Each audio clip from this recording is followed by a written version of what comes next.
la spéculation sur la narrative IA ou même real world asset est assez forte. Oui. Et du coup, même si tu as des projets qui sont nichés, etc., ils peuvent quand même en profiter parce que ce qui va se passer, c'est que les gens, ils vont voir, je sais pas, un Bitensor ou un Render ou un peu importe péter.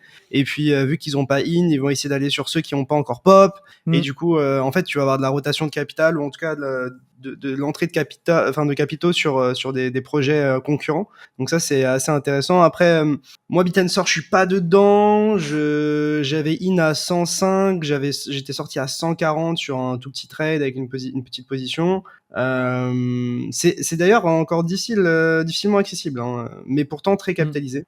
Je pense que c'est aussi le fait qu'il y ait peu de supply en circulation, en tout cas disponible et pas délégué, stacké, enfin peu importe, qui rend la chose assez compliquée, je pense. Mais voilà, je garde un œil. Si jamais on a une correction de marché et que j'ai une opportunité de re-rentrer sur ces trucs-là, j'hésiterai pas à le faire.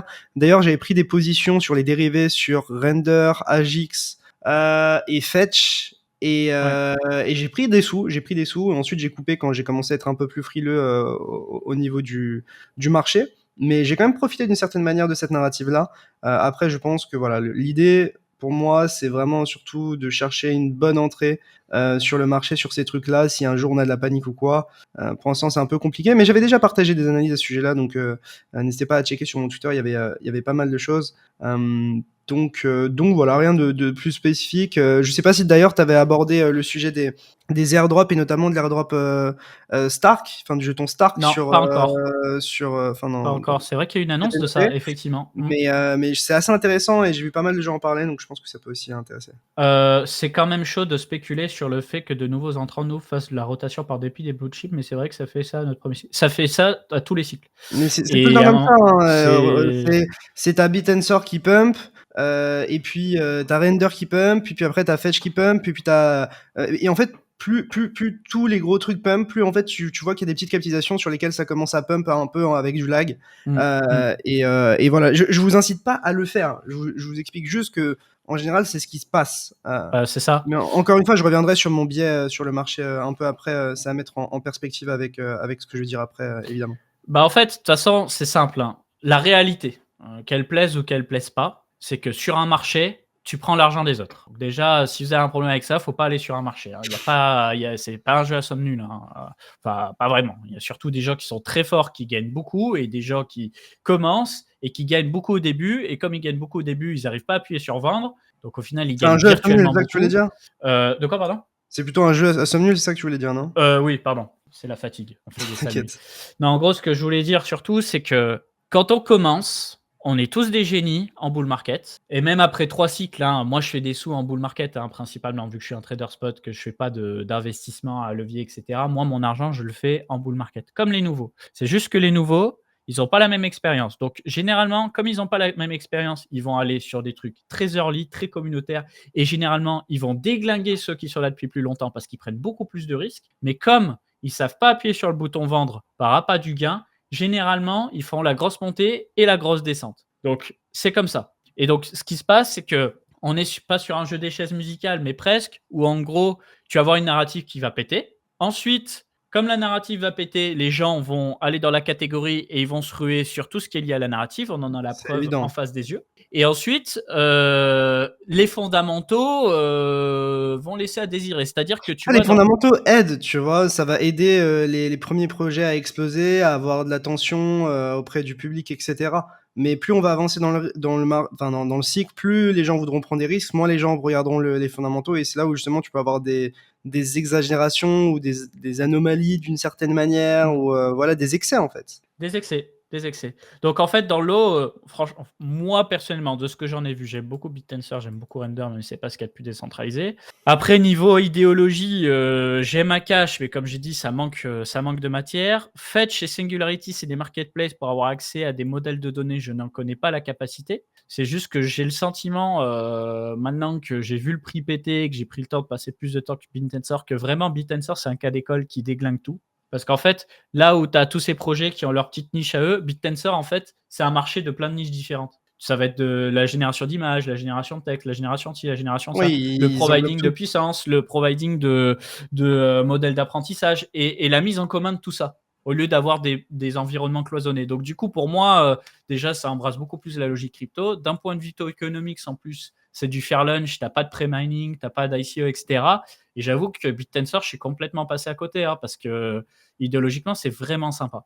Golem, par exemple, tu vois, Golem, ils existent depuis très longtemps. Mais Golem, je crois que c'est mort dans le game, hein.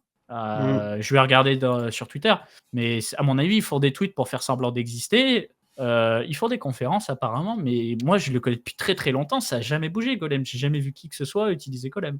Donc je suis peut-être pas à la page.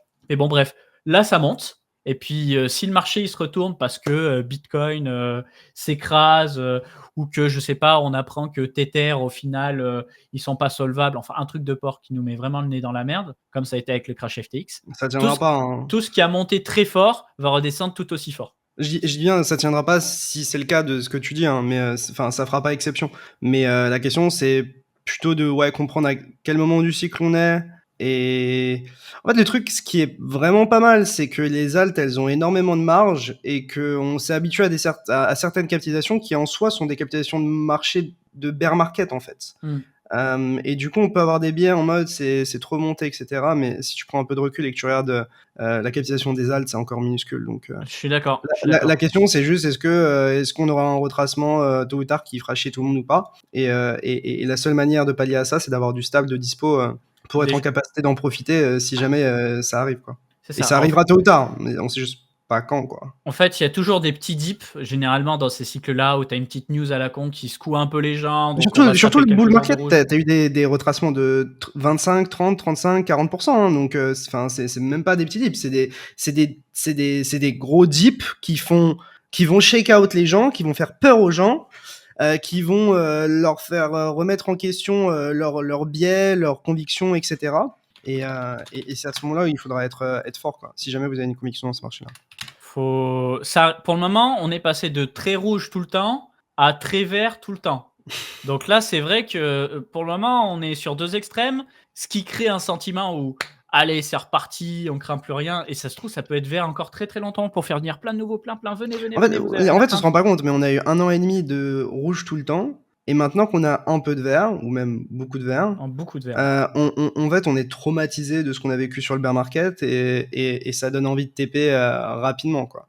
Et c'est là où, par exemple, moi, je me bats avec mes biais, qui sont des biais à la fois fondamentaux et long terme, et des biais un peu plus de spéculateurs court terme qui m'appellent à la prudence, tu vois.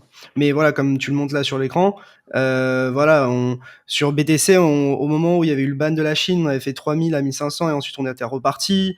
Enfin, il y a eu plein de moments où on a eu des dips sur la montée. Bon, là, c'était le cycle de 2021 pour le coup. Mais en 2017, 2018, 2020, 2021, ces dips ont existé et c'était le moment de check out en fait toutes ces personnes-là. Et ça peut être de la merde, hein. Ça peut être un Elon Musk qui crache sur les cryptos sur plusieurs tweets d'affilée pendant plusieurs jours, un crash d'un gros protocole, un bug sur Ethereum, un bug sur Binance. Alors, ça peut être tout et n'importe quoi. Tout est source à créer de l'inquiétude pour créer un dip qui est aussi une opportunité d'achat pour ceux qui étaient passés en retrait. En fait, le plus important, c'est d'avoir votre position et votre biais bien en tête. C'est-à-dire que, en fait, si tu es investisseur, je pense que tu cherches probablement un nouvel ATH sur Bitcoin. Et donc, est-ce que ça vaut le coup de TP sur Bitcoin, Ethereum ou les alts avant un nouvel ATH? Bon, ça dépend de ta stratégie. Tu peux avoir des stratégies où tu TP bien avant un nouvel ATH, hein, qu'on soit d'accord. Mais à ce moment-là, non.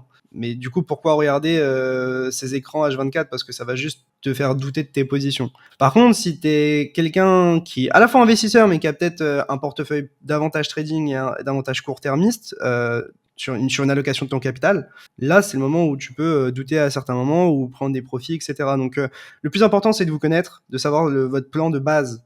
Est-ce que vous êtes un investisseur et vous n'êtes pas fait pour spéculer sur le timing et plutôt juste sur ce qui se passera sur une tranche de 3, 4, 5 ans, ou est-ce que vous essayez de timer le marché? C'est le plus important, c'est de vous connaître, savoir quel est votre plan, et ensuite, en fonction de ça, vous ajustez et vous pouvez picorer certaines parties ou non, par exemple, dans ce que nous, on vous dit en live, quoi. C'est ça. Moi, mon plan, personnellement, c'est de kiffer. En partant du principe que voilà, on peut avoir un dip, on peut avoir. Mon plan, c'est de kiffer, les gars. Mais tu vois, non, mais en gros, on serait un cycle avant. Je serais en mode trauma.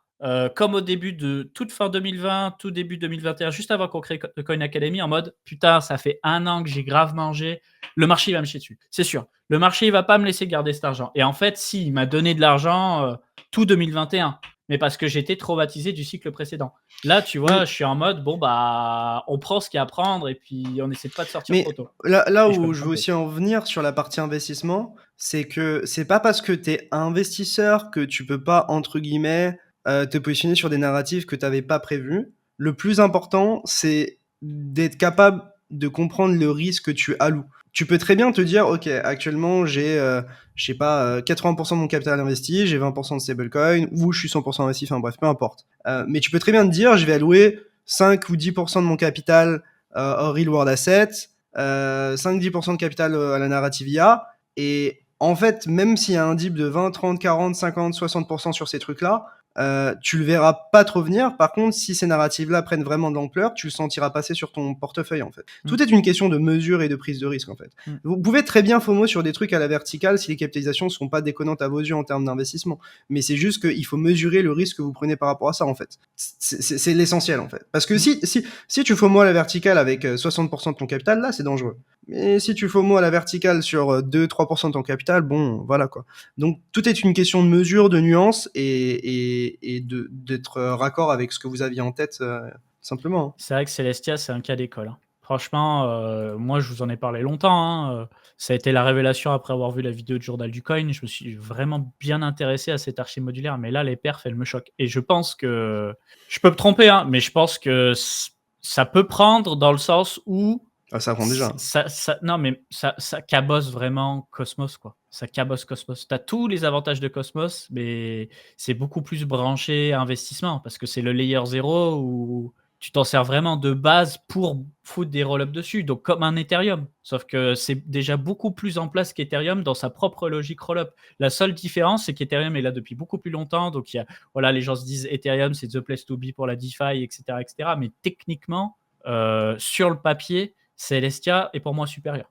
Mais c'est toujours pareil. Je vous dis pas c'est la fin des terres. C'est pas ce que je vous dis. Je vous dis juste que on peut pas se cacher les yeux sur Celestia, au même titre que sur le cycle précédent, je vous disais, je ne comprends pas comment Solana est à 3 $, 5 $, 10 $, parce que pour moi, c'était quelque chose de puissant. Comme quand on m'a dit BitTensor, mais qu'appelle BitTensor, tu n'y es pas du tout, parce que ce que Bitcoin est à la monnaie, BitTensor est à l'IA. Tu vois, c'est ça en fait, c'est que tu as des trucs qui sont assez évidents. Maintenant, Celestia, je mets quand même une réserve, c'est que sur le papier, c'est beau, mais j'ai pas encore utilisé. J'ai pas encore utilisé les roll-ups sur Celestia, essayer de gratter les défauts, essayer de voir. Là, j'ai les yeux qui brillent, tu vois. Il faut un petit peu mettre les mains dedans pour avoir un avis tranché sur la question. Si tu as bien aimé cette vidéo condensée, sache qu'elle est extraite de notre chaîne YouTube Coin Academy. Du coup, si tu veux voir l'interview complète, je te laisse cliquer sur la miniature dans l'outro ou alors tu peux passer tout simplement par le lien dans la description.